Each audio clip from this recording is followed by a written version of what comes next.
El 21 de mayo, el diario La República reprodujo una noticia originada en el Brasil, conforme a la cual Odebrecht, la compañía, ha demandado a Marcelo Odebrecht, su anterior principal ejecutivo y protagonista de la trama anticorrupción que se está discutiendo ahora en toda América Latina, para que quede sin efecto un acuerdo porque la empresa se había comprometido a pagarle más de 44 millones de dólares a cambio de su adhesión y su permanencia como declarante y como fuente en la ejecución de los acuerdos por delación y por clemencia que la compañía tiene suscritos en el Brasil. Esos acuerdos son la base de referencia desde la que se construyen también los acuerdos que en el Perú se han suscrito con Odebrecht y la evidencia que se discute en los procedimientos derivados de esa demanda incluye o ha incluido la revelación de 8.5 millones de dólares adicionales que Odebrecht habría pagado bajo el mismo esquema. No se sabe si bajo la misma estructura de extorsión que ahora denuncian al señor Jorge Barata, uno de los principales declarantes en los casos Odebrecht en el Perú, y a otros representantes de la empresa, sujetos también ahora a los procedimientos de revelación. Hemos invitado a Percy García Cabero, profesor de Derecho Penal y uno de los autores más importantes en esta materia en nuestro medio, para que comente con nosotros sus impresiones sobre estas noticias. Percy, ¿cómo estás? Hola César, como siempre un gusto poder charlar contigo. Al contrario, las órdenes. Vamos entonces con nuestras preguntas. ¿En qué casos, Percy, desde tu punto de vista, es lícito y en qué casos no es lícito que un delator reciba una compensación económica de una empresa vinculada al caso por el que está cooperando con la justicia? A ver, podría pensarse que un delator solamente debería recibir el beneficio penal, procesal penal o penitenciario, ¿no? Sin embargo, yo creo que bajo determinadas circunstancias podría recibirse beneficios adicionales como un cambio de identidad o el pago de algún tipo de compensación económica. Pero el problema es que estos beneficios tendrían que provenir del Estado, no de un particular y mucho menos de uno de los sujetos, y en este caso una empresa que se encuentre sometida también a la investigación, aunque también se haya sometido o se haya acogido a una colaboración eficaz, ¿no? Entonces, el problema, evidentemente, es que aquí se habrían producido pagos que habría beneficiado a un colaborador que no provienen del Estado, es decir, beneficios que no formarían parte, en todo caso, de los acuerdos, sino que provendrían, en ese caso, incluso de una parte involucrada con el tema. Entonces, que un particular o una empresa vinculada a los hechos pague a una persona para que ésta se haga delator en un proceso en la que esta persona, o en todo caso, está involucrada, aunque no investigada porque también se encuentra acogida a un programa de delación, evidentemente constituye un factor de distorsión que podría, en mi opinión, afectar la validez del acogimiento a la colaboración eficaz e incluso, bajo determinadas circunstancias, configurar un delito. El sentido común me lleva a mí pensar que nadie paga a un delator para que éste diga la verdad o para que éste, en todo caso, y además diciendo la verdad, reciba beneficios penales e incluso cierta intangibilidad en su patrimonio personal, sino que normalmente estos pagos tienen como objeto llevar las declaraciones en una determinada línea, en una determinada dirección. Está claro, y eso personalmente creo así, que si esos pagos tienen como fundamento unas razones de carácter laboral, por ejemplo, pago por servicios profesionales o en todo caso bonificaciones de carácter laboral o por algún tipo de despido, cese de la relación laboral, evidentemente no se daría esa relación sinalagmática que se exigiría o que podría poner en tela de juicios un acuerdo de colaboración eficaz si es que los pagos evidentemente estarían vinculados a que se acoja y en todo caso, y eventualmente a que declare de una determinada forma, ¿no? Entonces, creo que esto puede ser muy peligroso para la propia validez del acuerdo e incluso bajo determinadas circunstancias configurar un delito. Entonces, parafraseando una construcción que es frecuente en el lenguaje que utilizan los expertos en derecho penal, primero hay que tener una explicación y establecer si estos pagos eran o no neutrales. Supongamos por un instante que esa explicación no existe, no es satisfactoria o que no se le puede asignar o reconocer carácter neutral a estos pagos. Decías tú en el ejemplo Imaginemos que no sean pagos que puedan ser explicados como compras de acciones o como la liquidación y los beneficios derivados de la conclusión de la relación laboral o de la pérdida del puesto. Si eso ocurriera, ¿aún así crees que podrían ser recibidas las declaraciones del receptor de estos pagos como testigo independiente en un juicio? A ver, en el proceso penal actualmente no existe un mecanismo de tacha o similar que impida la realización de una determinada declaración testimonial. Yo, por lo tanto, creo que el delator podría, a pesar de esta circunstancia de pago de un tercero ajeno al Estado, podría declarar perfectamente en juicio. El problema, creo yo, es el nivel de credibilidad que podría recibir su declaración.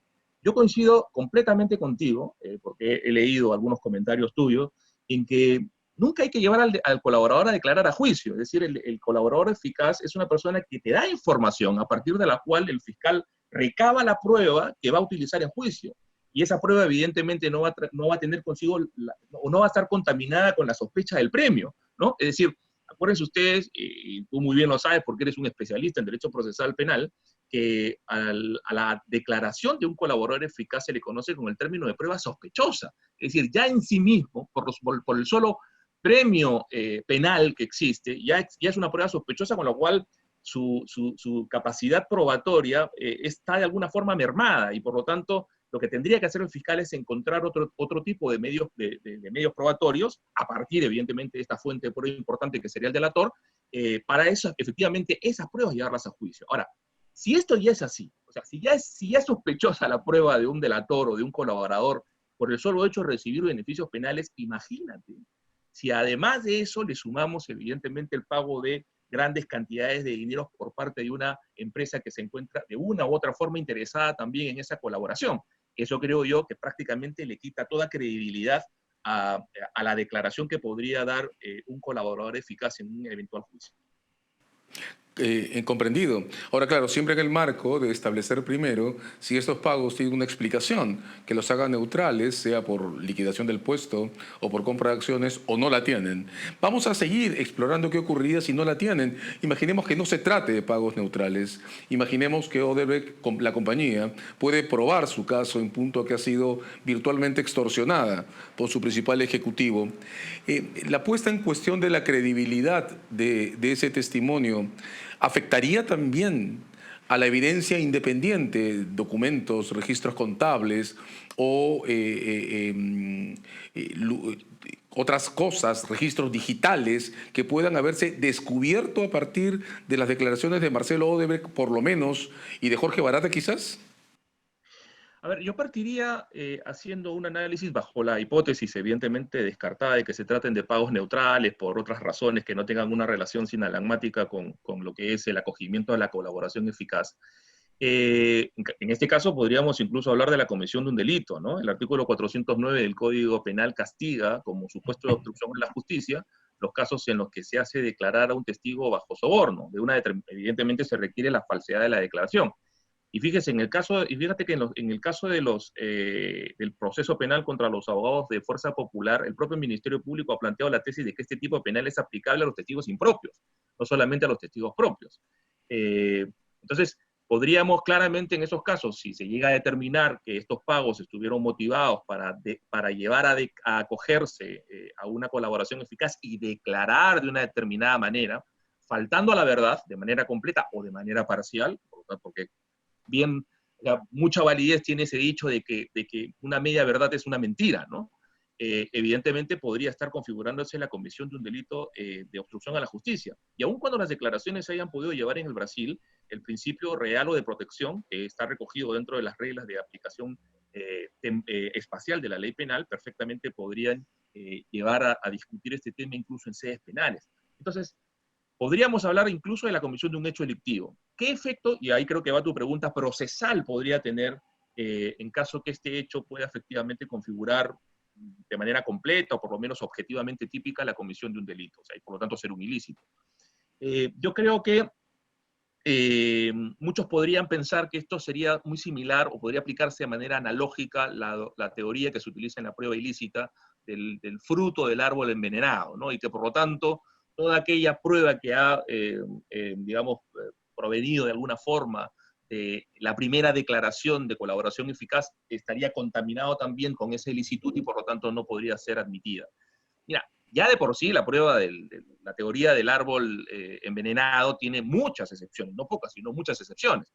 Y yo personalmente creo que no hay, no se puede establecer una relación de similitud o de analogía incluso en estos casos, porque aquí no estamos ante un supuesto de una prueba que se ha obtenido con violación de derechos constitucionales, sino de una prueba en todo caso nula por una causa ilícita. Entonces el acto procesal sería nulo en la medida en que puede haber tenido una causa ilícita, que en este caso es la comisión de un hecho delictivo.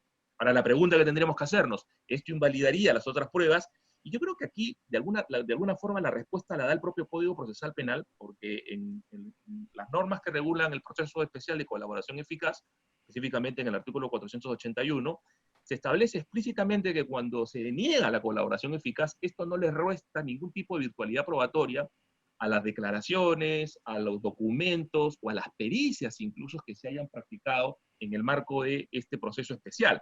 Por lo tanto, creo yo que por lo menos la voluntad del legislador expresado en este artículo es entender que el fracaso de la colaboración eficaz no acarrea o no trae como consecuencia necesariamente la nulidad de esas otras pruebas. Claro, ya esas pruebas tendrán que valorarse, digamos, desde su propia virtualidad probatoria y ya no como elementos de corroboración, por decirlo así, de una declaración que en este caso daría el colaborador eficaz.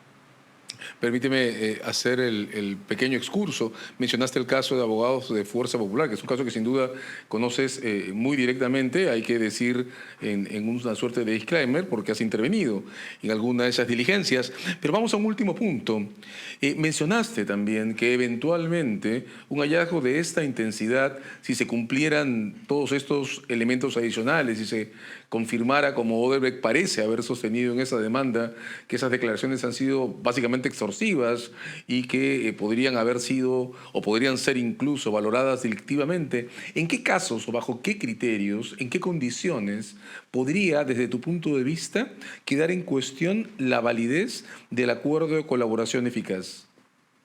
Mira, dentro del artículo que regula los requisitos para la procedencia de la colaboración eficaz y evidentemente de un acuerdo, que es el artículo 474 del Código Procesal Penal, se establece que el colaborador debe admitir o no contradecir libre y expresamente los hechos en que ha intervenido que se le imputan. La pregunta es, si detrás de esa digamos, reconocimiento de cargos, existe el pago, una motivación extrínseca, que es el pago de una suculenta cantidad de dinero, entonces la pregunta que nos tendríamos que hacer es hasta qué punto esa colaboración eficaz es libre y no se encuentra, por el contrario, motivada por un estímulo externo, que en este caso, pues reitero, es una importante cantidad de dinero.